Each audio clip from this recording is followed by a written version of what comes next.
Most people have probably never heard of this bank that I'm going to be talking about in this video, but in my opinion, it's the absolute best bank by far.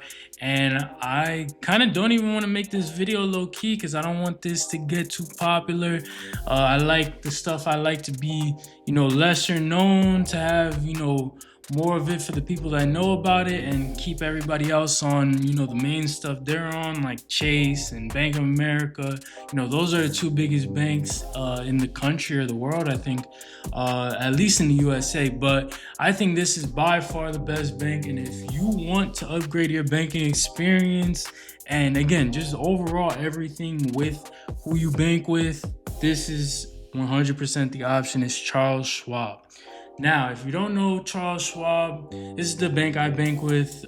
Mainly, I have like a ton of different bank accounts, but my main one, checking, brokerage, savings, like the my core foundational bank that I bank with is Charles Schwab, and I've banked with three banks now in terms of really, like I said, like that core, having my checking account and dealing with them on a consistent basis.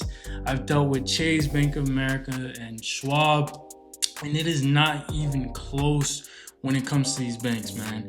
And this is what I'm telling you. When I was 18 and I got my, I started banking with the bank that my mom brought me to because she was on that bank, and I didn't know anything about finances and stuff, and it was Bank of America.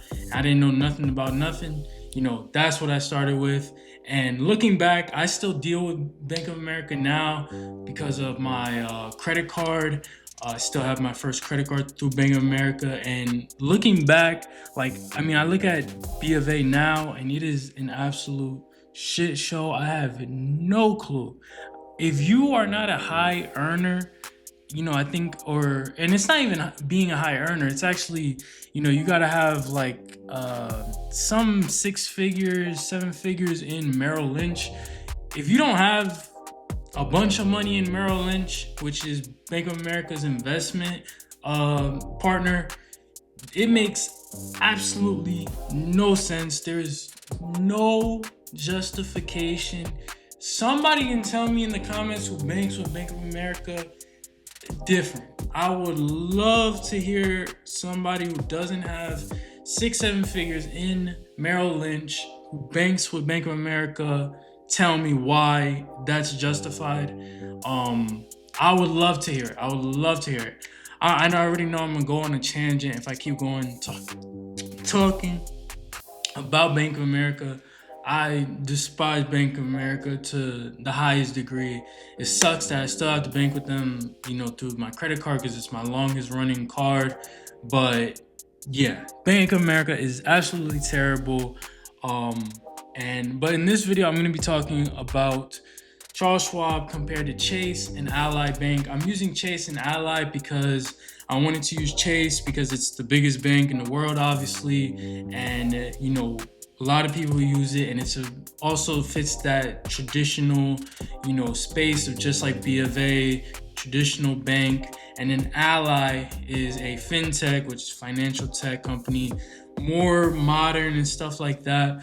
And my main point, or one of my main points, as an overarching point of why I think Schwab is the best, is because Schwab is in the middle of traditional and modernized banking. For me, I like the modernized, way of Schwab, but they're also very trustworthy and they have a lot of infrastructure because they've been around for a long time. Me personally, I would advise going through fintech versus, the legacy banks, you could call them, because legacy banks are just outdated as far as I'm concerned with the fees, their infrastructure with customer service. Like, it's like what I talk about with Bank of America, and Chase I would say is better than Bank of America, but they're not too far from each other. And what you see when you bank with them, which again, I didn't even really notice until I started banking with Schwab. And I've banked with them for years now, so it's been a while. But when you make that transition, you don't realize, like, until then, how prehistoric these legacy banks are. Like, they are so old school. Even the UI on the apps, everything from the UI to the customer service, everything is so old fashioned and just completely dusty. Like you're banking in the 1990s, So I would choose fintech over those, but I think Schwab is a better alternative to fintech, obviously because of the difference in infrastructure, and obviously, I think Schwab is a mix of both. But fintech is obviously, those are the more modernized. There's a lot of fintech companies now. Even Credit Karma has a bank. You can bank with them. SoFi is one of the more popular ones. But now we're gonna get into some of the, some of the specifics when it comes to this. I know this is gonna be a longer video because I have a lot to say on this, and I feel very passionate about it, quite honestly. But some of the things that makes Schwab stand out. So, no or very low fees. This is something that you see like a lot of people talk about when it comes to Schwab, is fees. And I dealt with this with Chase Bank and Bank of America, is fees. And this is such a, again, outdated, thing, is these monthly maintenance fees. You have the ATM fees, overdraft fees, the commission on online equity trades. It's fees out the ass when it comes to legacy banks, because they've always done it like that for decades. Now that's something that fintech does differently. Is you see that there's SoFi. I remember SoFi, no fees on this, no fees, was eliminating the fees again, and these legacy banks still do it, and Schwab does not. You get reimbursed for ATM fees. There's no monthly maintenance fees. I remember I'd pay like $12 a month to have a Bank of America checking account. And it's like, the funny thing is, I would actually pay more than what Chase and Bank of America charge for, monthly maintenance or whatever monthly to have, to bank with Charles Schwab, because their service is actually that good. But yet these banks charge monthly and all these fees for objectively worse service. It's insane. But fees is one of the biggest parts of what makes Schwab stand out. Obviously, another thing is the travel. When you're traveling, you don't have any foreign transaction fees, which is not a huge thing. I think it is bigger on a checking account, personal banking level. You see that with some credit cards, but I think especially on the personal checking side, no foreign transaction fees is not as common. That's another strong point. Third thing, the UI. If you've used the bank, the app rather, Charles Schwab's app, so much more, just better UI, more modernized. Like, dude, I'm just gonna say Chase and Bank of America apps are less than stellar. They're less than stellar. That could pass as an app from 2007's dashboard and whole user experience.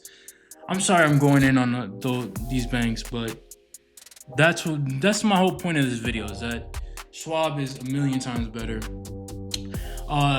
Their banking standard, like personal banking and brokerage, their integration with that is so much better.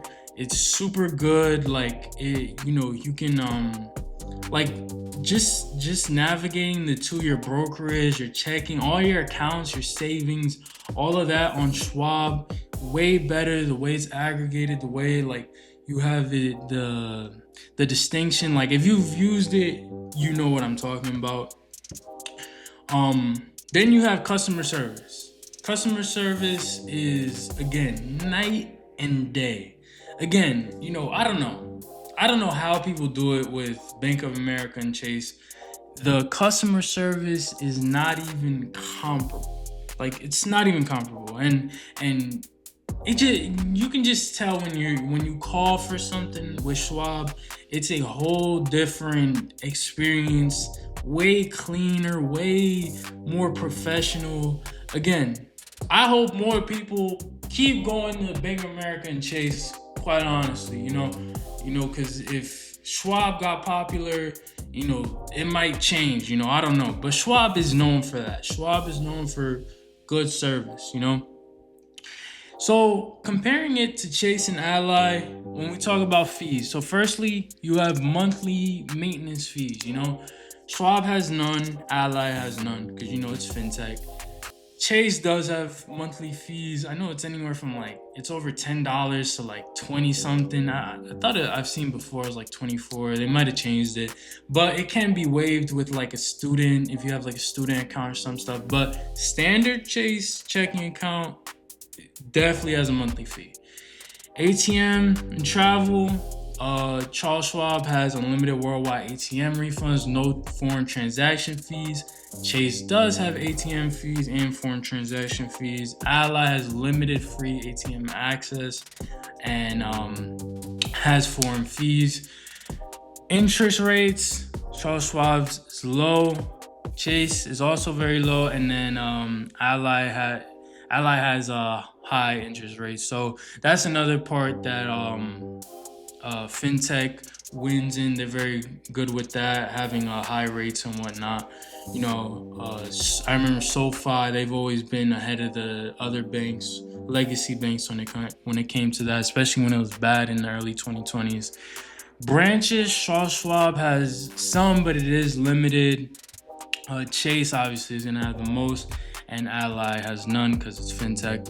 Investing, Schwab, I'll call it excellent. They have brokerage or retirement ETF. And then Chase is basic, kind of limited unless you have premium services. And then Allies is decent. It's not as deep as the other two, obviously limited, because, financial tech company. So to me, again, this is not even in a battle. I would love respectfully to hear some of the other perspectives if you bank with Bank of America, Chase, even Citi, Capital One, these legacy banks. What is the argument? If you say it's because of the amount of branches, the ATM, or you can't really say ATMs, but if you like the branches, or I don't know, convenience. Obviously, again, there's more infrastructure with Chase than Ally or Bank of America or versus SoFi. I would love to hear those arguments and the reasoning. Obviously, again, it gets different when you're a high earner, 6 figures at least. Like I said, with Bank of America, there's a lot of benefits to having a lot of money with Merrill Lynch, and then banking with Bank of America. I know you get a lot of benefits with that. Surely with Chase, it's not the same, but average Joe, majority of people, I see absolutely no reason to bank with some of these legacy banks. So that's my opinion. I think Charles Schwab is the absolute best bank to bank with. Tell me if you disagree. I'll see you guys in the next one.